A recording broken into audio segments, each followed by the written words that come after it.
সে বলে তার dance partner তো ডান্সের জায়গা থাকবে, তোমার রুমে কেন, তোমার ঘরে কেন? আমাকে মিথ্যা মামলা দেওয়া হয়েছে, এই সব কিছু নিয়ে আমি এখন থানায় আছি। আমার মামলার প্রতিক্রিয়া চলছে। হিরো আলম আরো অনেক কথা। আপনার লজ্জা লাগে না? আপনার শরম নাই? কেমনে কেমনে বলেন? এখনো তো আপনার বউ, তাহলে এই কথাটা কেমনে বলছেন আপনি? আপনার মুখ দিয়ে কেমনে আসলো বলেন? দেশবাসী বলেন, আপনারা বলেন। তার তো ওয়াইফ আমি, তাহলে ওয়াইফকে কিভাবে সে বলে এত বাজে কথা, এত নোংরা কথা? সেটাই প্রথম বলে নাই, সে অনেক আগেও বলছে। সে আমার মন থেকে উঠে গেছে, তার সাথে আমি কিভাবে মিউচুয়ালে যাব? কি সুন্দর নাটক রে। ছাইরে দেওয়ার বউ পরকীয়া করুক, অন্য বেটার সাথে শুয়ে থাকুক, আপনার তাতে কি? তার বিচার করার জন্য তার ফ্যামিলি আছে, সমাজ আছে, সমাজ দেখে নেবে, দেশের আইন আছে। তো রিয়ামণি আপু আবার জেনে কি বললেন যে লজ্জা করে না তার, সেইভাবে নিজের বউকে কিভাবে বল। দেশবাসীর কাছে এখন বিচার চান, দেশবাসীর জায়গায় বিয়া করছিলেন আর লজ্জার কথা বলতেছেন। তার লজ্জা নেই, আপনার কি অনেক লজ্জা শরম আছে? দেশবাসীর কাছে বিচার চান। হিরো আলমের বিছনা গরম করার সময় কি দেশবাসীর জিজ্ঞেস?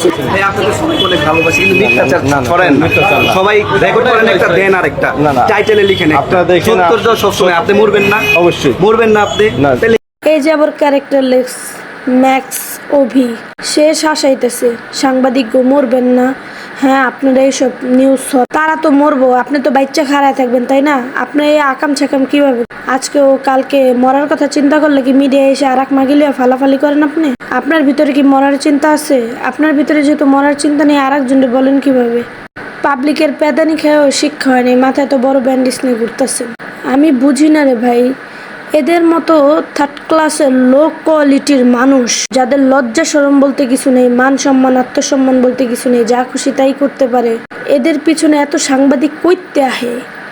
কোন সাংবাদিক এগুলি? কি হলুদ সাংবাদিক না সবুজ নীল না লাল? কেউ জানলে কমেন্ট বক্সে জানিয়ে জানতো। এগুলারে সাংবাদিক বলে না, সাংবাদিকতা এগুলারে বলেন। সাংবাদিক রুচির দুর্ভিক্ষ আছে, রুচির ভ্যাকসিন দিতে হবে, এদের ভ্যাকসিন দেওয়া নেই। এরাও সবসময় খুশিতে থাকে, এরাও আরো মনে করে উস্কায় দেয় সব লোকে, কুপরামর্শ দেয়া যেন এইসব নিউজ ছড়াইতে পারে। বাংলাদেশের জনগণ কি চোখে কাঠের চশমা দিয়ে ঘুরি? কি সুন্দর ঘষাঘষি রে, আয় হায় রে। আর এক বাটার বউ লাস্টে আর এক বাটার ঘষাঘষি খায়, সেই মিললো তো মিললো, মাঝখান থেকে নাটক শুরু হইলো। এত নাটক যেহেতু করবেনই, সংসার যেহেতু করবেন, তাহলে এত নাটক করার কি দরকার? পাবলিককে বোকা বানানোর তো কোনো রাইট নেই, তাই না? হিরো আলমের আগের বক্তব্য কি ছিল? রিয়ামণি যদি ক্ষমা চেয়ে আবার আপনার কাছে ফিরে আসে এই ভিডিও দেখার পর, তাহলে আপনি কি তারে ক্ষমা করে দিবেন? না, আমি ক্ষমা করার প্রশ্নই ওঠে না। কেন? আপনি তো কোমল মনের মানুষ ভাই। না, আল্লাহর কোরআন ছুঁয়েছে, বেইমানি করেছে, এবং আমার দুঃসময় তাকে কাছে পাইনি। এই মেয়ে ভবিষ্যতে ভালো হতে পারে না। আমার সাথে বিয়ে করবে, আমার স্বামী কবে আসবে না আসবে সেটা আলম আর আমার ব্যাপার। তুই কে বলার?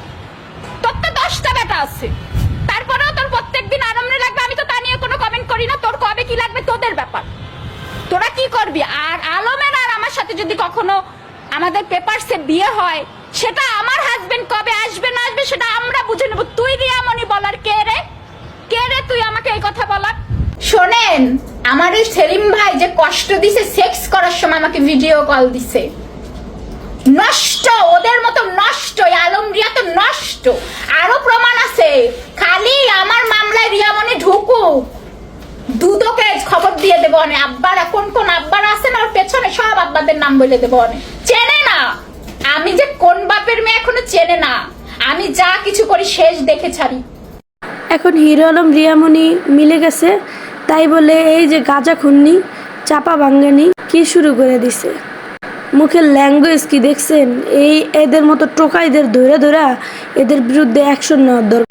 তোরে যে কে বলে ইয়ে করছে, ইয়ে করে বলে কষ্ট দিছে, তা তুই ইয়েটা করতে গেছিলি কি লেগে? তোরে কষ্ট দিতে পাইলো করতে? থার্ড ক্লাসের লোকালিটির মহিলা জনী কোথাকার। এক মরুক্ষের প্রেমে পড়ে তো পাগলামি করতেছে, আর একটা টোকাই অসভ্য, মুখের ভাষার কোনো ঠিক নেই। আবার কি বলে যে রিয়ামণির কোন বাপ আছে, বাপরে দেখা দেব। রিয়ামণির কেন, তোরও তো তোকে যে বাপ খালু চাচার অভাব নেই, বুঝোস নাই? আওয়ামী লীগ ক্ষমতায় থাকতে শুনছি হাউন আঙ্কেলের কথা, এখন কোন আঙ্কেলের কথা যে শুনবো? এদের মনে হয় পিছনে অনেক বাপ খালু আছে, এজন্য এরা এত বাড়াবাড়ি করতে পারে। 2 দিন আগে রিয়ামণির পাল্লাটা ভারী ছিল, রিয়ামণির পক্ষ নিয়ে বাস দিছিলি না ভালো মতন। হিরো আলমকে এখন আমি দুধে মিল লাগাছে, আঠি তুই গড়াগড়ি খাচ্ছিস। বিয়ে ছাড়া আর এক বেটি জামাইলে আর রং তামাশা করবা আর ফল ভোগ করবা। রিয়ামনির লগে তো কত সুন্দরভাবে এই যে হাঁটতাছো পক্ষ নিয়া, ঝামেলার সময় রিয়ামনির পক্ষে ছিলা, সাথে সাথে ঘুরতাছি। এখন যেই রিয়ামনি মিল্লা গেছে আফির আলমের লগে, এখন আর ভাল লাগতেছে না। এখন এরও শুরু হয়ে গেছে কামড়া কামড়ি, চুলকানি উঠে গেছে, চুলকানির মলম লাগাই দিতে হবে।